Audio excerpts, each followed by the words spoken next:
સુઈ ગામમાં જે વરસાદી આફત આવી છે તેને કારણે લોકો બદહાલ છે।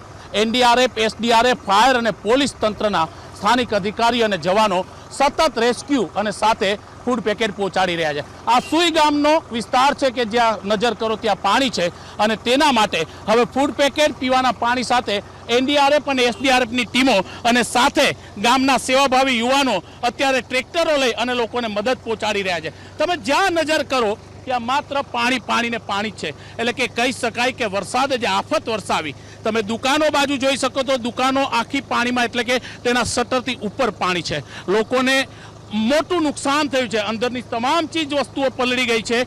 આ સુઈગામ છે, આ જવાનો રસ્તો છે કે આ દરિયો છે તે કેવું મુશ્કેલ છે। નાના કાચા મકાનો અને ઝૂંપડાઓ તો ધરાશાયી થઈ ગયા છે અને ખાસ કરીને કહી શકાય કે સ્થિતિ જે બની રહી છે તે પ્રમાણે ખાસ કરીને પોલીસ તંત્રના જવાનો જે છે તે આપને બતાવવાનો અમે પ્રયત્ન કરીશું કે ખુદ પોલીસ અધિકારી અને એના જવાનો ટ્રેક્ટરો ચલાવીને લોકોને મદદ કરી રહ્યા છે।